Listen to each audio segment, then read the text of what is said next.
Good afternoon. Thank you for your talk.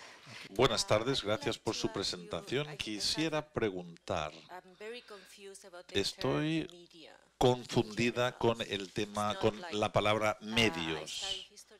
Yo he estudiado la historia del arte y los medios es distinto que en el inglés hay escultura o pintura, lo que sea.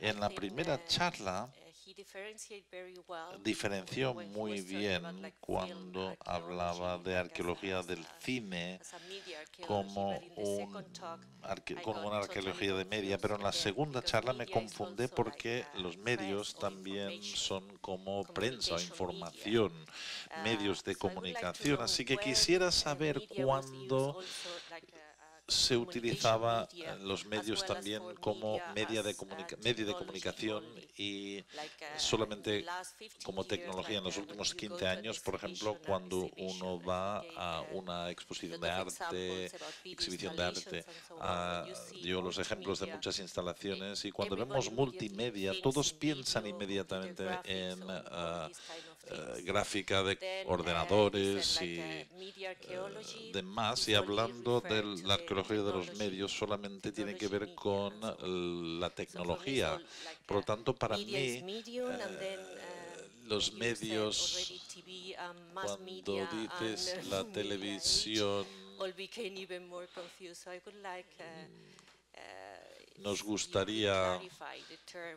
me gustaría que nos clarificara por qué utilizamos medios con este tipo de cosa para la tecnología digital, etcétera.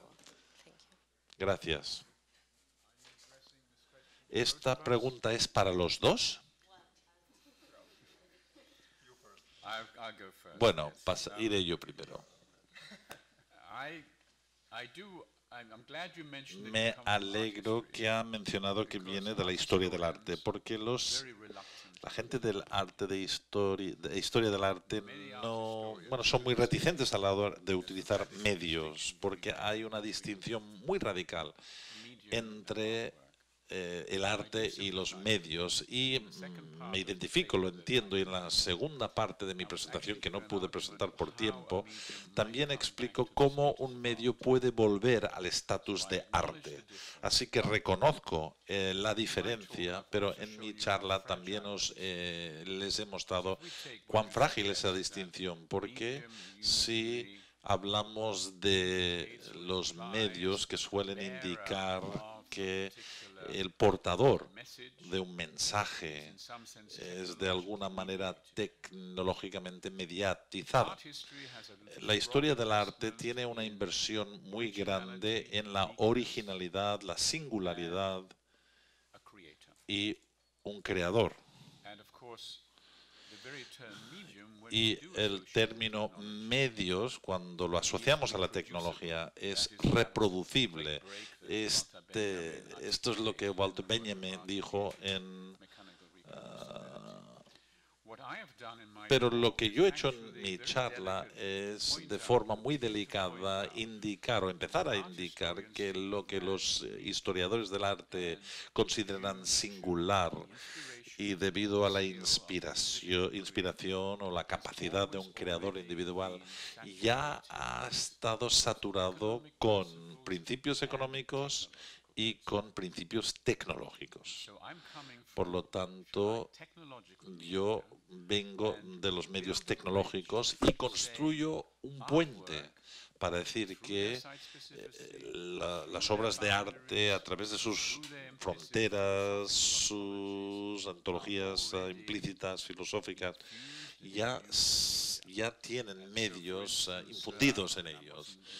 Y bueno, no pude comentar más en este tema, pero cuando hablamos de un movimiento artístico como el impresionismo, que tiene que ver con ese caballete móvil donde uno se lo puede llevar, pero solo funciona si tenemos la tecnología de la producción de pintura, de color, incluyendo pintura que estabiliza con química y después que se sella dentro de un tubo. Estas son técnicas y tecnologías que se desarrollaron en un momento específico del tiempo, y también quisiera remarcar que muchos de los grandes artistas, desde después de Cézanne, Degas, por ejemplo, siempre utilizaban una cámara fotográfica, siempre utilizaban una cámara que después reprimían la tecnología para poder producir el arte. O el debate que seguramente conocerán de Mer y otros utilizando tecnologías para poder producir sus dibujos. Cuando regresamos vemos que no hay ningún momento en la historia del arte que podemos decir que es libre de tecnología. Por lo tanto, el aspecto mediático de la pintura, del arte, está presente incluso desde el principio. Y es aquí donde los medios y el arte se encuentran. Pero otro aspecto en el que se encuentran, y esto es lo que no he mencionado en esta presentación, es que si aceptamos que de alguna manera el cine como lo conocemos es obsoleto, esa obsolescencia tiene la posibilidad de convertir incluso un objeto mecánicamente producido en arte, perdón. Y dicen que una obra de arte no tiene que tener un uso, tiene que ser desinteresado, y todas las tecnologías que ahora están sin utilidad porque son obsoletas, reemergen en el espacio del museo, y cuando uno va a la galería, ¿qué es lo que ve? Pues ve un proyector de 60 milímetros con cosas alrededor, celuloide, y ahora se ha convertido en una escultura. Por lo tanto, su inutilidad de alguna manera reduce y lo reproduce en un espacio que es el museo y en un foro que es inútil y sin interés, y funciona entonces como obra de arte. Bueno, como la idea de esta tarde es darles por lo menos dos versiones distintas de la arqueología de los medios, y yo voy a contestar también a esta pregunta para aportar un segundo punto de vista. Es bueno, en la pausa de café hablamos de la confusión babilónica que hay acerca de la palabra medios, no en un idioma, sino entre idiomas. En francés, le media, en alemán es distinto. El enseñar estudios de los medios en la universidad, pues hay muchos alumnos que confunden los estudios de los medios, que tienen que ver con la tecnología, con los estudios de los medios masivos, es decir, de la comunicación. Y no tiene que confundirse este mensaje. Los estudios de comunicación, en lo que se refiere al contenido y el efecto de los medios, incluidos los medios sociales, bueno, explican lo que significa políticamente, pero estos son los estudios de comunicación. Pero si hablamos de los medios, ¿cuándo aparece en el discurso público? Porque durante siglos nadie tuvo la necesidad de utilizar la expresión medios. Apareció en el título del libro de Marshall McLuhan cuando se vio que es algo distinto de las técnicas culturales anteriores y se merece ser llamado medios. ¿Y de dónde vino esta idea de Claude Shannon, que hizo la teoría matemática de la información? Y él define claramente lo que es un medio. Es lo que ocurre entre el que envía y el que recibe en el canal. El canal puede ser análogo, puede ser computación digital. Todo eso ocurre entre medio. Cuando ves un vídeo en YouTube, no ves lo que está sucediendo entre medio, pero ahí es donde los medios ocurren. Nosotros no vemos los medios. Cuando vemos la pantalla no vemos el medio. El medio es lo que ocurre entre uno y el otro, y eso es fascinante. Yo diría que hay más cinematografía técnica que ocurre entre medio.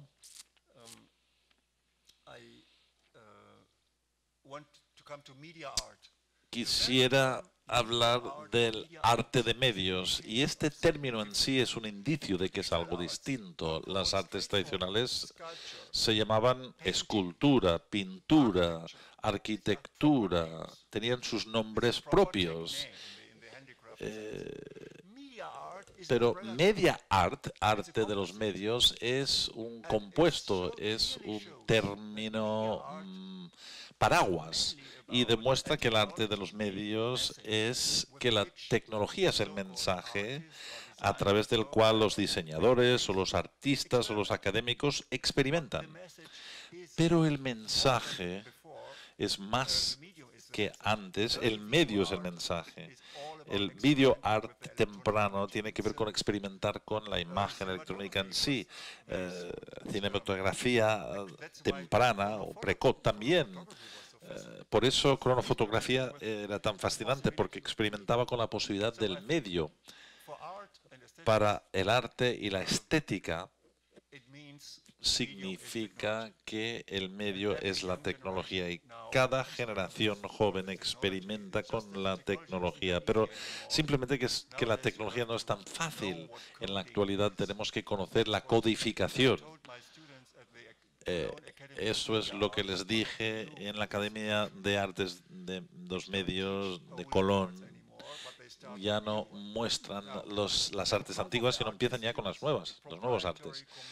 Y hay software comercial que produce cosas interesantes. Esto fue parte del grupo, pero otro grupo aprendió cómo poner un píxel en su pantalla. Pero para hacer esto es necesario aprender codificación, programación y saber cómo funciona.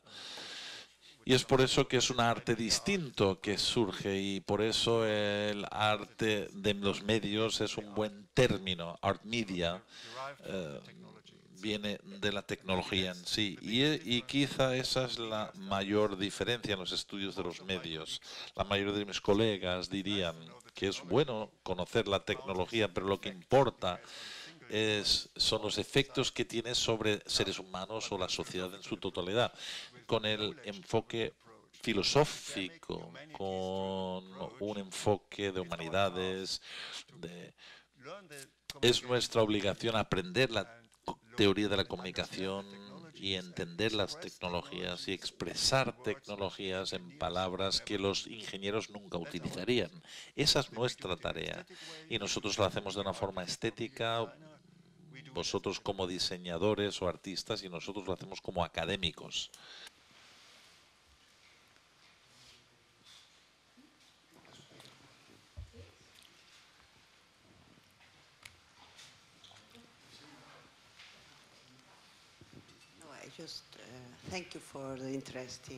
Gracias por esta conversación tan interesante, estas conversaciones tan interesantes y las presentaciones que nos han hecho. Yo quisiera reflexionar sobre una cosa, sobre la arqueología de los medios, y sobre todo en la primera charla, que tiene que ver con distintas maneras de pintar y de oír. Bueno, cómo contribuye el cine digital. Simplemente un pensamiento, pensaba en hablando de Coco Chanel, hablando, por ejemplo, de tapiz, como todos los telares conectados con las imágenes, con la tecnología, y también con esa programación o codificación, porque, como saben, la automatización de los telares fue el comienzo de la codificación o la programación de los primeros ordenadores. Los códigos que utilizaban eran la misma tecnología que estos telares. Por lo tanto, quiero conectar otra tecnología pues despreciada, que son los telares y el trabajo hecho por las tejedoras, y cómo se vinculan que Wolfgang nos comentaba, cómo estos telares automatizadas también son tecnologías. Es un buen punto, un buen comentario. Y de hecho, en la película del hombre que mencioné, Howard Foroki, que se llama Biman Sid, él da la genealogía donde conecta el ordenador de IBM a las tarjetas Hollerith, a los que se refiere usted, que vienen en sí de la programación de un telar, el telar Jacquard. Y esa línea queda bien establecida en la historia de los medios, en la arqueología de los medios y, de hecho, nos presenta distintos tipos de especulación acerca de la automación. ¿Qué es lo que se está automatizando? Y lo segundo es que el trabajo de las mujeres, las habilidades de las mujeres, tendrían que volver a introducirse en lo que es una historia principalmente masculina. Y otro tema, una similitud entre la primera fotografía de Talbert, o Talbert, uno de los primeros fotógrafos, Babbage, que inventó una máquina calculadora, y Ada Lovelace, la mujer con la que estaba vinculado, y ella fue una de las primeras programadoras informáticas. Por lo tanto, hay una historia que se puede desenterrar que une a los telares con la genealogía del ordenador. Pero una vez más, creo que es, bueno, brillante que haya mencionado este ejemplo, muy bueno, pero podemos remarcar la diferencia entre la historia de la tecnología y la arqueología de lo mismo. Sí, exacto, mencionando Ada Lovelace. Hasta la Grecia antigua, tejer se consideró una ciencia matemática, y hay un libro, Dead Media, Medios Muertos, que tiene que ver con, bueno, parece un libro del siglo XVIII, pero incluye muchos medios como esta cinta perforada que era el sistema Jacquard de producir. Pero Ada Lovelace nos dice cuál es la diferencia drástica que separa estos patrones de las tejedoras y los ordenadores. Y dice que no es el enfoque mecánico, no es ni siquiera la automación, como Heinz Frost y otros dicen, pero es a partir de la matemática en sí, del corazón, que uno puede tejer patrones, puede hacer flores, puede hacer sonido, puede crear mundos virtuales. Pero el enfoque de Ada Lovelace, que es radicalmente matemática, y dice que a partir de esa base, si la matemática se pone en marcha en la forma de una máquina, que es el ordenador, eso es distinto del uso de las máquinas como algo mecánico que produzca cosas. El ejemplo que ha dado me recuerda a ese cambio drástico, esa ruptura, esa brecha que ocurrió en la modernidad entre la tradición de los telares y la computación. Por lo tanto, genealógicamente y arqueológicamente está muy bien. Los historiadores suelen enfatizar la continuidad. Los arqueólogos, en mi punto de vista, y yo también, ven, y esto es un desafío, ven la brecha, porque como seres humanos nosotros hacemos una narración y nos consideramos una biografía coherente, y pensar en estas discontinuidades es una formación para entender la cultura de los medios hoy día. Es una cultura de Descontinuidades. Si vamos a las muestras en la cultura de audio, nosotros ahora nos encontramos en un tiempo no lineal, en un tiempo de discontinuidades. Y cuanto más vemos las tecnologías, más nos damos cuenta. Y si nosotros venimos de esas consecuencias de cómo escribir la cultura o cómo pensar en nuestras propias memorias o recuerdos, esta es otra cosa.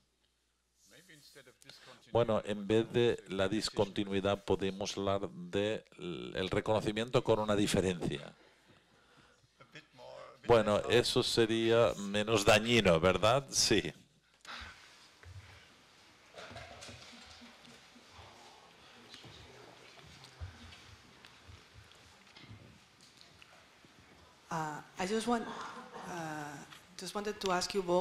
Quería preguntar a los dos cómo mencionaron las dificultades de la arqueología de los medios. Me pregunto si hay instituciones, centros de arte que consideran que están haciendo un buen trabajo a la hora de representar la arqueología de los medios a través de exhibiciones o exposiciones convencionales o no convencionales, o físicamente o online. Well, there are lots of places.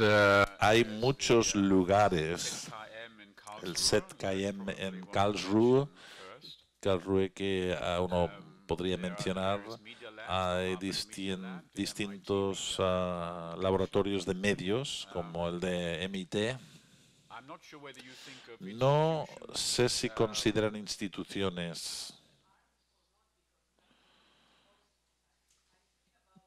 No utiliza el micrófono. Lamentamos que no oímos el comentario. No he visitado, pero creo que el Museo de la Imagen en Movimiento se basa en esta emulación con videojuegos y demás.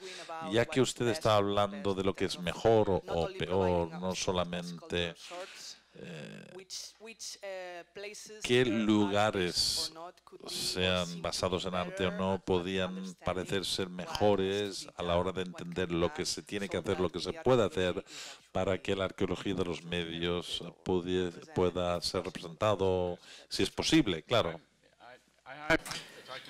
Si pudiera responder a su pregunta brevemente, diría que tengo una especie de sentimiento dividido al respecto de los museos, de las imágenes de movimiento que son los del cine. No hacen un buen trabajo. Están completamente comprometidos a la genealogía lineal, a las falsas teologías. Y creo que en algunos sentidos los artistas que ahora entran en los museos con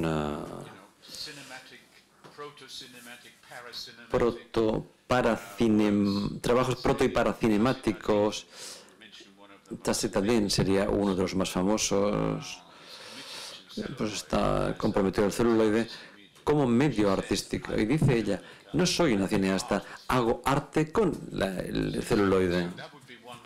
Esta sería una forma. Hay muchas otras personas que entran en el espacio museístico con tecnologías obsoletas. Ya he mencionado algunos, Rosa Bárbara, que es otra, que obsesivamente pues trabaja con proyectores de 60 milímetros.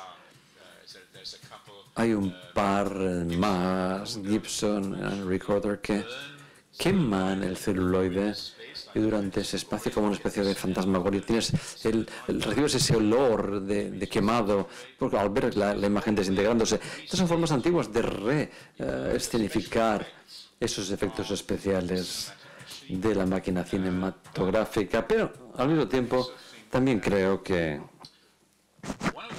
una de las cosas que la arqueología de los medios sobresale, ya lo he dicho antes, también sería envolver las tecnologías convertir las tecnologías en filosofías. Y esta es una tarea que los museos generalmente pueden hacer bastante bien, porque cualquier cosa que entra en un museo ya en sí es distinto en cuanto a su espacio ontológico. Y yo pues veo muchísimo los trabajos contemporáneos del arte de instalaciones que utilizan las imágenes en movimiento o aparatos cinematográficos a partir de esa perspectiva.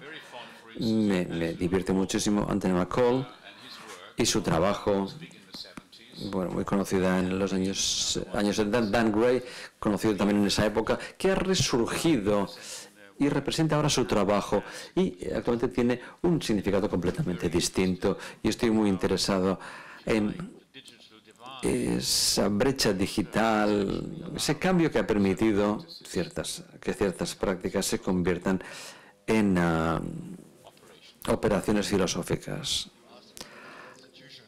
Pregunta si hay instituciones, aunque no hay muchas, ni muchas escuelas de arte, pero hay laboratorios. Los laboratorios, los he llamado laboratorios. Usted Parika tiene un blog fantástico al respecto. Y los laboratorios, has hablado de Lord Amazon. Incluso ahora he estado en Ankara, Turquía, donde había un laboratorio abierto. ¿Qué sería bueno, elementos tomados por la ciencia? Si tenemos un espacio en donde pues, podemos experimentar, hacer análisis con los medios, etcétera. Esto no es una institución, no tiene pues un vínculo con las escuelas de arte, pero sería una forma que no es únicamente artística, pero es un espacio artístico, es un espacio tecnoepistemológico, y pronto Parika publicará su libro en Amazon y también con Benchla, que se llama La cultura del laboratorio. Este es el nuevo género que ya implica esas academias que actúan a modo de laboratorio. Esto es interesante para los artistas, los académicos y los científicos a veces. Y a veces pues, hay laboratorios que pueden abordarse desde esta manera, desde esta perspectiva, y es así como tiene lugar este tipo de actuación.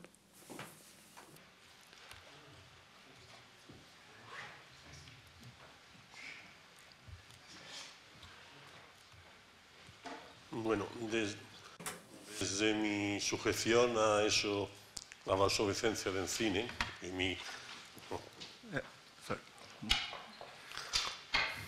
desde mi sujeción a la obsolescencia del cine y mi supina ignorancia sobre muchos aspectos de los nuevos media, sí que me ha dado la sensación en sus dos discursos, con diferencias entre ambos, pero de olfatear un cierto formalismo tecnológico. Es decir, buena parte de lo que nos han planteado correspondería a un formalismo tecnológico.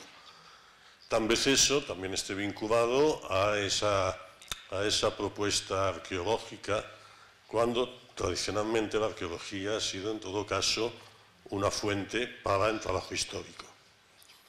Es decir, nos están proponiendo quedarnos en el terreno arqueológico y no entrar en la dimensión histórica de los media, aunque sea contemporáneos. Tal vez también eso venga de la mano de esa usurpación que se plantea por parte del concepto tecnología respecto al concepto técnica. Efectivamente, en toda la historia del arte ha habido técnicas. Ahora, ¿por qué se llaman tecnologías? Tal vez es un intento de darle un matiz académico, una sublimación sobre algo que a lo mejor es tan trivial como lo técnico, que muchas veces no está, diríamos, en el terreno ni de lo artístico ni de lo científico. Bueno, son, ya digo, desde la supina ignorancia ciertas cosas que me da la sensación de olfatear en este tipo de discurso.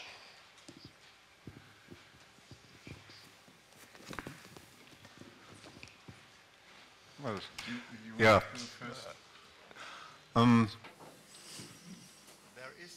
Existe una diferencia entre la técnica y la tecnología. El arte ha sido técnica.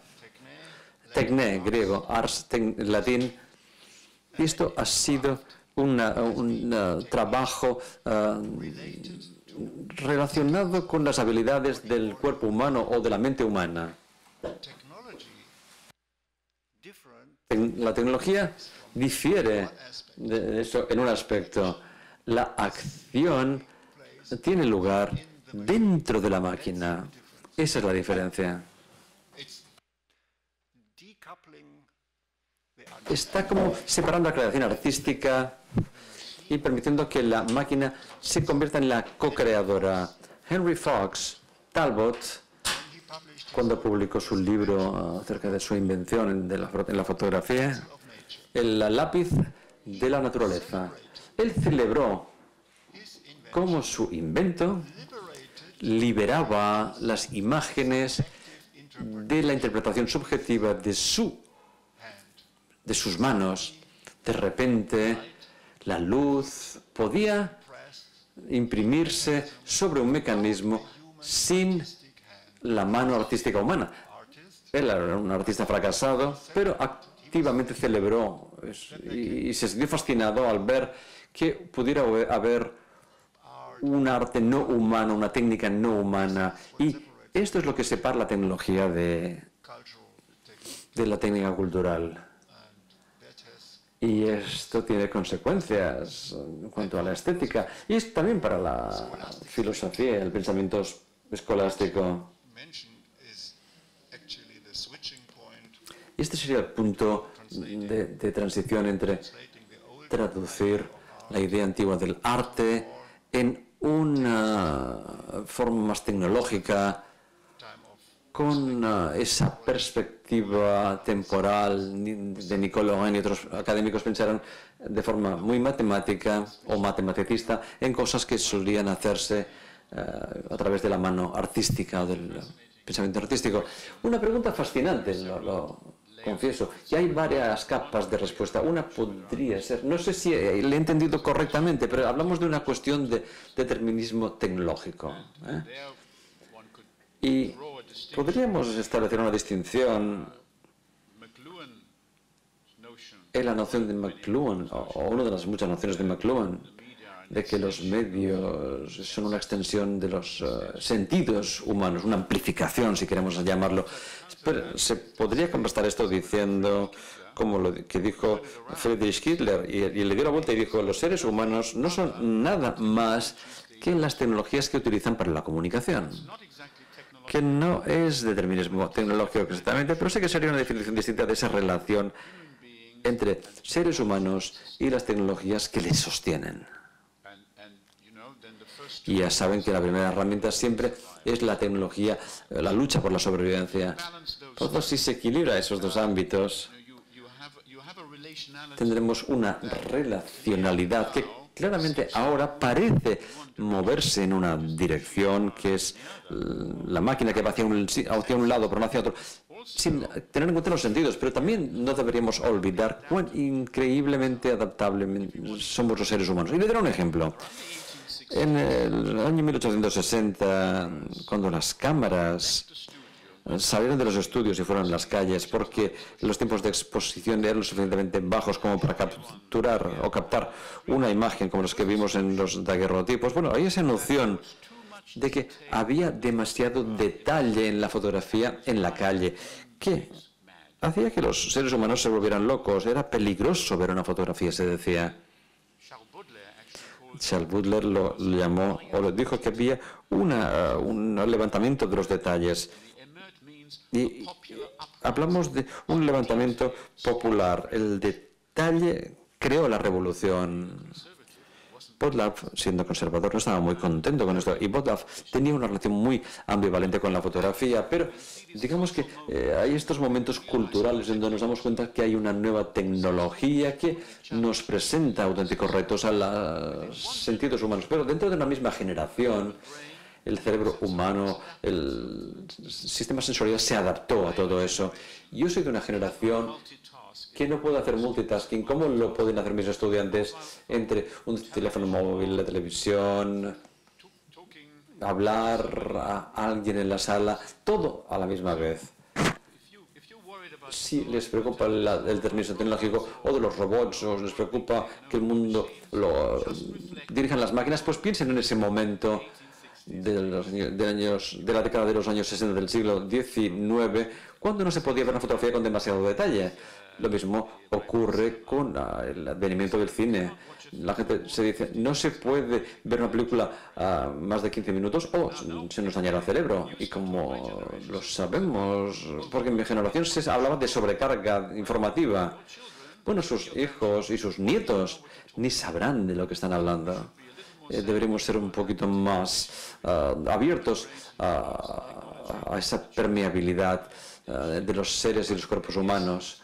Pero existe en algunos casos, como el cine, un punto interesante a destacar, que Wolfgang destacó, que es el término automatización. Desde buen principio de los estudios cinematográficos y de sus teorías, este fue el único punto. Ya fuera Bela Balá o Rudolf Arnheim, o todos, con la excepción de John Epstein, decían la automatización, el hecho de que el cine automáticamente grabe al mundo hace que sea inelegible como forma artística, porque es automático. André Bazin llegó a decir que no, es al revés. La automatización nos ha liberado, tal y como Logan nos lo decía, hablando de Foxtober, nos ha liberado en el mundo de esa interminable y obsesiva subjetivización. Y cuando ahora tenemos filósofos como Alain Badiou o Jacques Rancière, o incluso si es alguien más convencional como Stanley Cavell, la automatización ahora pues se ve como un valor positivo. Y si damos un pasito más allá en cuanto a estos ontólogos orientados sobre los objetos, veremos que con más precisión lo que está en juego es máquinas que nos liberan de esa interminable imposición subjetiva y objetiva del mundo. Estamos mejor sin colocar tanto significado en el mundo o al mundo y buscar formas en las que las máquinas y tecnologías permitan que el mundo se descubra ante nosotros. Esta sería la visión heideggeriana y de John Dosnozy. O sea, que su pregunta es muy filosófica y dentro del tema muy centrada. Y si me permites seguir un poco más, añadiré que no son tan solo los humanos que de forma milagrosamente adoptan estas tecnologías después de un breve periodo de shock, sino que hablamos de lo que hace de los humanos seres humanos, distintos de otros animales. Utilizamos el lenguaje, que es la codificación más radical de un ser animado que uno pueda imaginarse. Por lo tanto, si definimos lo que hace que los humanos seamos humanos y si lo relacionamos con lo articulado, con el lenguaje articulado, no tan solo la producción de ruidos o de sonidos, entonces estaremos ya en el lado maquinista de todo ello, porque el inventor de la computación tal y como la conocemos hoy en día, Alan Turing, escribió en su informe seminal que cuando estamos realizando un cálculo en nuestras mentes, 5 más 8 igual a 13, en ese momento nosotros estamos en un estado computacional. No es tan solo que los humanos adopten las tecnologías, sino que nosotros somos como humanos un elemento tecnológico. Hablo de Turing por una razón, porque creo que entre líneas esto iguala. Y la cuestión aquí es ¿por qué necesitamos ese término y ese medio? Y ese término, ese concepto de arqueología de los medios. Porque para la mayoría de las cosas que decimos, y ya lo hemos discutido, pues hablamos de que podemos decir que esto es bueno, esta es una consciencia histórica, esto es una buena reflexión histórica, esto es bueno para la historia, para la cultura, bueno, para la historia. Bueno, ¿por qué necesitamos un nuevo término como la arqueología de los medios? ¿Para qué? Pero ahora comparemos el año 1936. Walter Benjamin escribe su ensayo famoso sobre la obra de arte en la era de la reproducción técnica. Bueno, esto lo leo cada semestre con mis estudiantes y ahora es algo conocido para mí. Es la Biblia, por así decirlo. Pero este tipo de pensamiento sigue encontrándose dentro de la cultura tradicional humana, ya que integra la tecnología dentro de la historia de la cultura humana.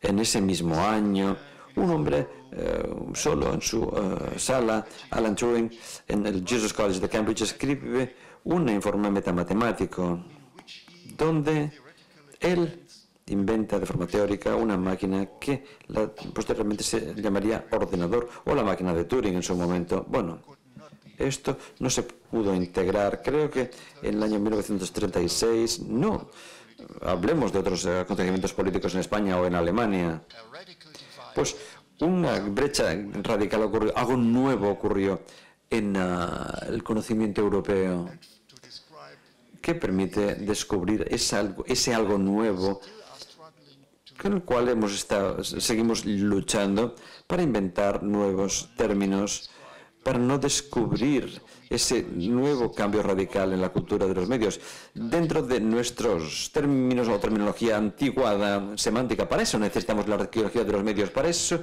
soy tan radical en cuanto a todo esto. Por eso le llamo un síntoma y un retensor y no una nueva forma de generar conocimiento. Nuestro trabajo es no únicamente diagnosticar y analizar. Tú eres una generación más joven que yo. Pues tal vez, sí, pero tu definición de arqueología de los medios hará que esta definición sea en sí obsoleta. Yo, como tú, estuve en los primeros en enseñar un nuevo curso de estudios que se llama los estudios de los medios.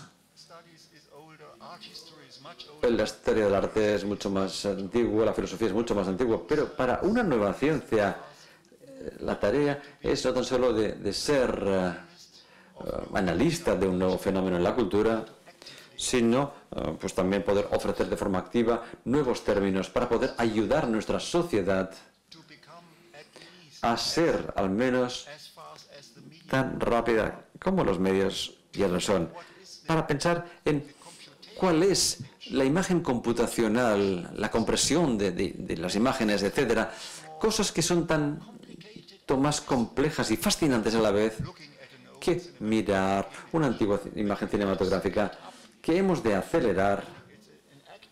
Y esta sería una tarea activa de esta nueva asignatura, de este nuevo campo que son los estudios de los medios. Y creo que tiene una actitud más activa.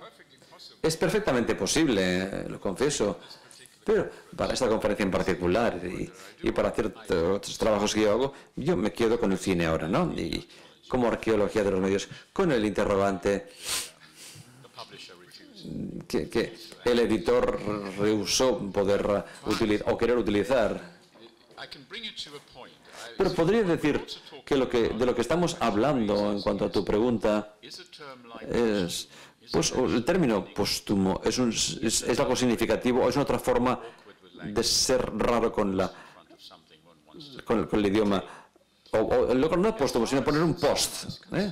Post moderno, post esto, post lo otro. Hablamos de automatización en los sentidos, etcétera. Yo siempre me pregunto, mirando hacia atrás en cuanto a la historia del cine, que es muy breve, y digo, ¿esto ha sido un acelerador o un freno de emergencia sobre esa relación entre, por una parte, la interfaz de la máquina humana y esto sería más de la línea de lo que dice Wolfgang, o en la relación para Dios sabe cuántos siglos de uso del lenguaje natural, un lenguaje que modela el mundo para nosotros. Hemos entrado en una era donde la matemática modela nuestros mundos y esta sería la diferencia crucial. Siempre hemos utilizado el lenguaje y la filosofía, gran parte de la filosofía, hasta Derrida, pues habla de que no podemos pensar sin el lenguaje.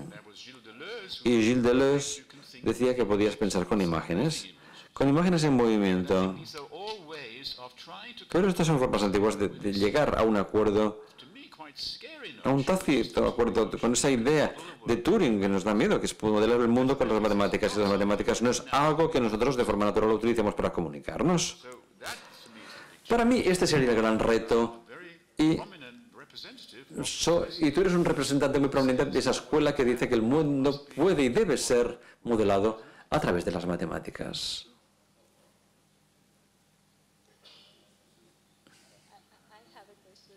Yo tengo una pregunta.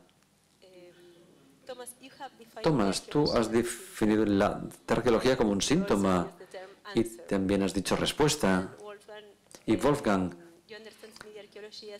¿Tú entiendes esta arqueología de los medios como un método de investigación o como una opción? Y quizá mi pregunta es un poco inocente, pero para ambos preguntaría si es posible establecer de forma autónoma o definir de forma autónoma métodos y respuestas. He utilizado esa palabra, respuesta, sí, porque no soy consciente de lo que podría haber dicho o que podría haber implicado dentro de esa respuesta. Yo he dicho que no pensaba que la arqueología de los medios era una metodología, y Wolfgang lo reafirmó, dijo que era una metodología, pero tal y como habréis visto hemos utilizado el mismo término dándole una inflexión distinta, sino un significado distinto. Tal vez la forma a través que yo podría utilizar es que una vez entiendes esa linearidad y de hecho una cierta forma de causalidad, y que esto no es lo que mantiene unidos los acontecimientos, que la misma historia, y que es la historia, porque tengo una especie de discusión en cuanto al cine en relación con la historia, porque la definición clásica de la historia y donde difiere de la memoria y en un cierto nivel también donde difiere del archivo, son tres archivos que yo podría utilizar, la historia del archivo y la memoria. Pues todo ello tiene que ver con trazas materiales o con un pasado que tiene que ver con un residuo o con algo residual. El cine ha emborronado esas categorías, porque las imágenes, en primer lugar, en un sentido muy banal, los humanos que aparecemos en las imágenes, o bien no estamos plenamente vivos ni completamente muertos, han entrado en una ontología,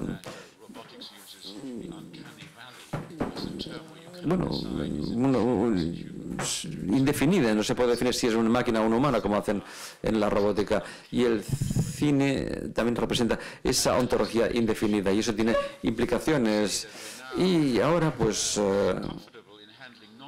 quizá al gestionar las formas no lineales de acceder a la información, la mayoría de la gente tiene que ver con la digitalización y con la memoria máquina, que es distinta de la humana. Utilizamos el mismo término.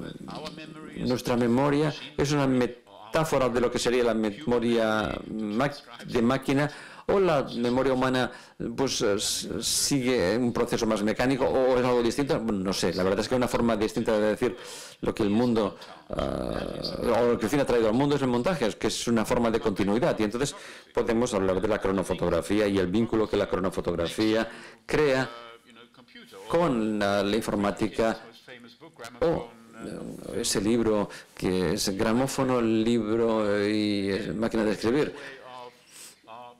Bueno, hay una forma de crear bits viendo esas tecnologías como tecnologías que producen entidades discretas más que el flujo y la continuidad. Y por otra parte tenemos al Gilles Deleuze, que habla de duración, flujo, y nunca diría que hay una imagen individual, sino que hay una imagencita parada en movimiento. Por lo tanto, si vemos una piedra, pues esa piedra sigue teniendo un movimiento si extendemos la escala temporal, y eso es cierto.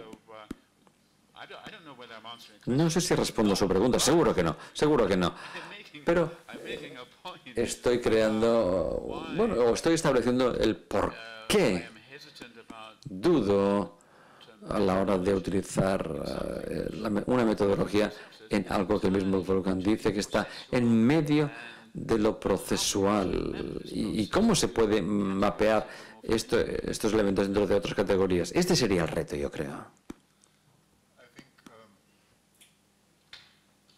Creo que la arqueología de los medios puede ser o puede establecerse como un método que puede dar respuestas, definiendo lo que es un medio en un sentido técnico y definiendo también lo que es una imagen en cuanto a computación.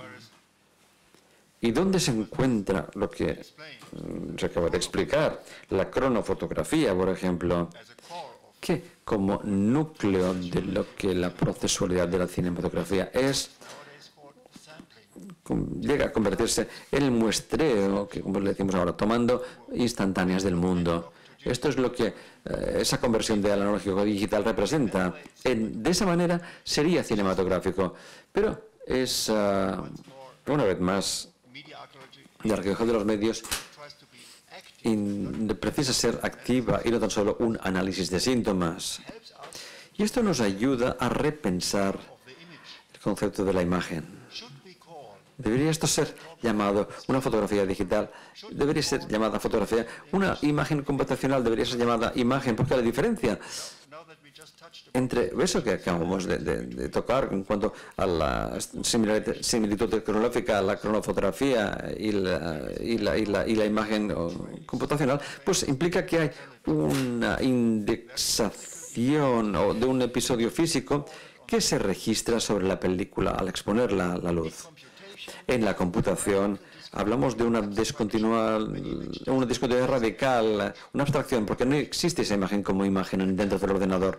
Y debido a que, pues bueno, en esa interfaz se tiene un aspecto, a veces es algo importante cuando reconocemos el ojo. La emulación, exacto, es una mentira en cuanto a lo que está ocurriendo. Y esa arqueología de medios como método ha de ser muy activa de forma activa, señalar con nuestro dedo en la herida para decir, reconsiderémoslo, señores, señoras, en términos más culturalmente familiares de lo que sería la imagen, e incluso añadiría, repensemos en el término de lo que es la historia.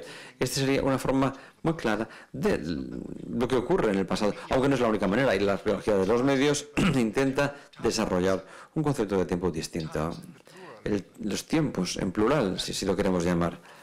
Y para ello necesitamos términos activos, teorías activas, métodos activos, y todo esto se está haciendo. Yo creo que la arqueología de los medios ya está desarrollándose dentro de lo que sería un método de investigación activo, una teoría, en una práctica en sí. Y casi todas las calidades y cualidades que la disciplina, la subdisciplina necesitan para ser cualificados. Y creo que el hecho de que ahora Barcelona, y hace unas semanas Ankara y muchos sitios en el mundo se sienten fascinadas por la arqueología de los medios, implica que esto puede ayudarnos a finalmente poder reflexionar acerca de la cultura de los medios digitales en una forma activa. Tengo la confianza puesta en estas posibilidades de lo que sería la arqueología de los medios. Wolfgang acaba de mencionar una de esas cosas donde uno cree que puede cubrir la brecha entre lo analógico y lo digital, pero es una fetiche, porque la indexicalidad, ¿qué pasa si lo llamamos metadatos? Que no lo es. Yo diría, bueno, metadatos, pues es simbólico, es arbitrario, es una operación, mientras, bueno, la traza física es una alineación arbitraria de partículas de plata. Seguimos hablando de la imagen analógica y después pasamos a la imagen digital. Y ha sido muy elocuente hablando de otra imagen, que es la imagen electrónica. Y si entre medio desaparece ese índice, y yo preferiría en esa traducción ver hasta qué punto los metadatos pueden cubrir también algo que ocurre en la imagen analógica si lo vemos como simplemente partículas de plata. Pero ese es un aspecto. Pero a su vez, si podemos retroceder, estoy contento de hablar de la arqueología de los medios, pero como es un término tan vago, me gusta porque permite que hayan otros significados incluidos sin ser pues reclamado por otras disciplinas. Eso es una gran ventaja. No hay filosofía de los medios, todos tienen un nombre distinto. Sí, hay estudios de los medios y filosofía de los medios. Bueno, él es de Alemania, yo soy británico, es totalmente distinto. Pero una cosa, has dicho con la fotografía. Si estudias Edward Muybridge y Etienne Jules Marais, todo el mundo cree que están haciendo lo mismo, pero están muy separados, son planetas distintos, bueno, me gusta mantener la vagueza, estos términos tan vagos porque nos interesa entender por qué la diferencia es significativa.